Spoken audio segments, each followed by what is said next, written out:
महाराष्ट्रातील सर्व सुरक्षा रक्षक बांधवांनो, आजचा प्रश्न प्रत्येक सुरक्षा रक्षकाच्या मनात आहे.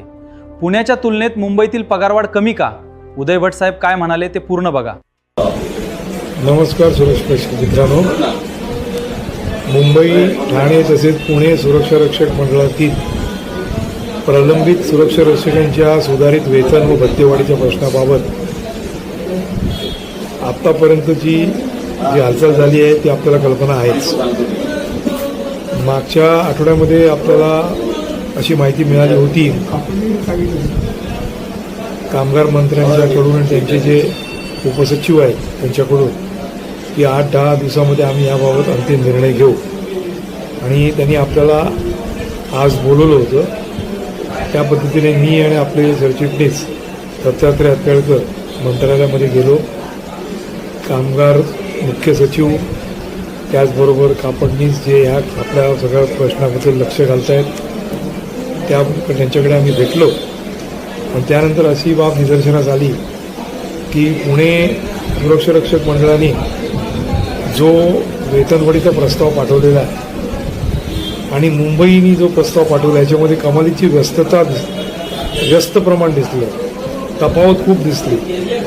त्यामुळे मंत्र्यांनी याबाबत असा निर्णय दिलेला आहे की या निमित्ताने राज्यातील इतर जी जिल्हा सुरक्षा रक्षक मंडळं आहेत त्यांचाही आढावा घ्यावा आणि एकंदरीतच वेतनवाढ व भत्तेवाढ सगळ्यांना लागू करावी.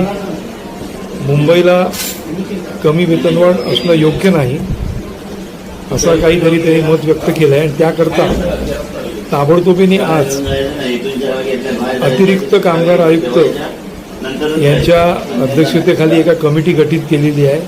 आणि ही कमिटी या सर्व बाबींचा विचार करून आपला अहवाल किंवा आपलं मत कामगार मंत्र्यांकडे लवकरच सोपवणार आहे. त्या दृष्टीने त्यांचं कामकाज आज संध्याकाळीच परिपत्रक काढून सुरू होईल.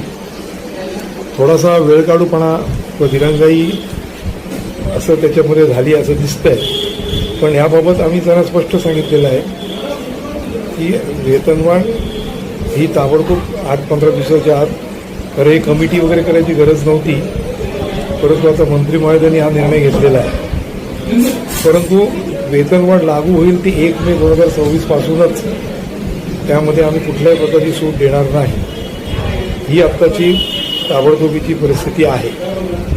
सोमवारी ही कमिटीचे जे अध्यक्ष आहेत त्यांना आपण भेटू आणि ही जी तफावत आहे मुंबई पुणेमधली याबद्दल एक कसा मार्ग काढता येईल